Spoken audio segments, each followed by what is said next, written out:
What do you say? Go, Mike. Go. Go, Mike. Go.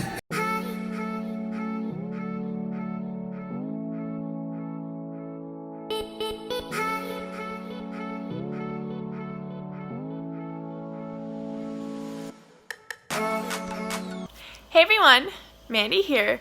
So, as you can tell, lately, Mother Nature has not been in our favor whatsoever up here in the Northeast. Well, unfortunately, Mike is actually racing tonight at Outlaw Speedway in a sprint car, and obviously, I'm not there. It's very disappointing. I wasn't able to make it there tonight, so luckily, guys, the Empire Super Sprints are doing pay-per-view. So I think I paid $22 to watch all the races. I'm watching it right now. Watch all the races live.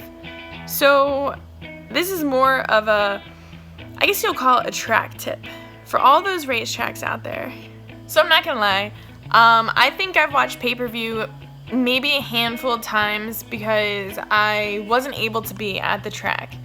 And I used to think that it was the worst idea ever, guys. I was totally against, offering fans to watch the races from their couch. I always thought that if you're a true fan, you should be at the track, supporting your drivers. And I'd love to be there right now, supporting the racetrack and supporting my boyfriend, but I couldn't make it, right? So I'm still supporting them. I bought my $22, and as I said, I used to think it was a terrible idea, but if you look at it, a lot of people you just can't be in two places at the same time. And unfortunately, that was my place today. I couldn't be there. And I just think that doing pay-per-view is great for extra coverage for the fans that just couldn't get there. They really wanted to, but they couldn't get there. So I'm starting to see a lot of positives to tracks and, sanctions and series offering pay-per-view. I know there's always the positives and there's always negatives. I don't know the cost, for a track to be able to offer pay-per-view. I have no idea, but this is more of a track tip. If you can afford it and if you want to expand your audience, this is seriously the way to go.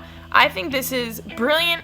And it just gives a whole new window, of opportunities. Like, imagine if you couldn't watch football on TV or NASCAR, I'm not saying I would absolutely love if we could get our dirt races on TV. Heck yes, that would be amazing. Like, that's like way up here on the top of the list. But to be able to at least have it live feed, there are so many tracks that don't even give highlights, guys, of last night's racing. So being able to go live and letting fans watch, and mind you, yes, you should have to pay. I don't get me on the rant of live streaming through Facebook, because that's just a whole nother topic that I do not agree on. It is what it is, but I just think that a lot of tracks should look into doing it. It's also a much better alternative than having to watch Race Monitor on your phone that sometimes isn't even accurate and you're just watching times. This you can actually physically see. You can see what's going on. It makes it more of a connection. And for tracks that are like, you can't afford it, as I said, I don't know how much it costs. But maybe look into getting advertisers, sponsors, or people that want to put commercials on them. That way you can make a little bit more bang for your buck. Plus, guys, it's almost like having dinner and a movie, but I'm watching racing. How awesome is that? Hopefully it doesn't get cold there, but I'm sitting in the comfort of my living room. I can be drinking wine, watching racing, and if it's freezing cold there, I'm comfortable. I'm happy. You gotta please. No, I should say you can't please everyone. Hopefully all of you out there know that it's just impossible to do. But to please, the wife or the kids or the cousin, the car owner, whomever that can't go to the races, seriously, it's like a no-brainer. Tracks, do live pay-per-view, please. So that wraps up my rant on Tracks needing to do live broadcasting. I highly suggest it. You need to at least look into it. I promise I don't see how you'll be disappointed. So in other news, I'm just gonna get back to some racing, guys. So there's your live heat race number 3. Go, Mikey, go! Is Mikey gonna win? You say too much, Mandy. Go, Mikey, go! What do you say? Go, Mike. Go, Mike. Go. Take a look at Swift starts. That's the 5. That's pretty tough heat. Swift, Mark Smith, Dave Frank. Yeah. You gonna what? I'm getting one back.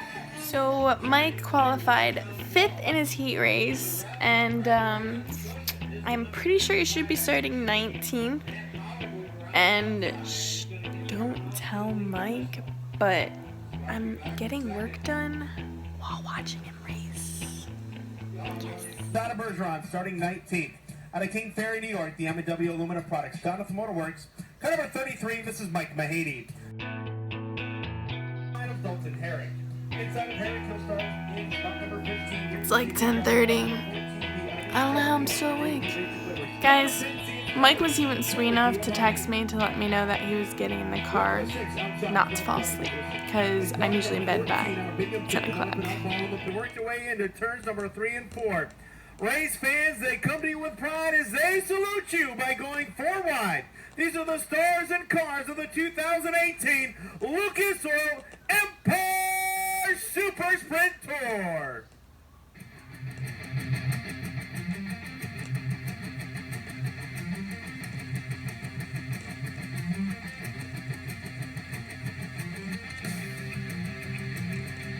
By the way, I was told that it's cold there.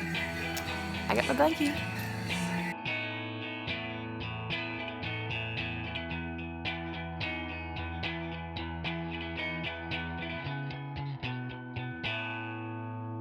So it was a pretty good race. Mark Smith won. He had a battle through lap traffic, so that made it interesting. You know, it was actually a lot of good passing throughout the field. Mike came from 19th and finished 10th unofficially. At least that's what they told me. Haven't checked race monitor yet, but you never know. So I'm just going to say he finished 10th, so it's great. I don't know if I'm going to be able to stay up for the modified feature. Up front. Yeah, this makes 7 wins this year, and I just want to thank all these fans. You got a good crowd here tonight, and I want to thank them for coming out, because, you know, without the fans to come out and watch us, we can't do what we do.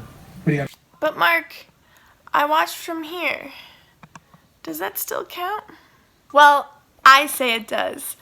So, awesome race. Got to watch everything from my couch, and now I get to walk through that door to the next door, and I'm going to bed. See you guys.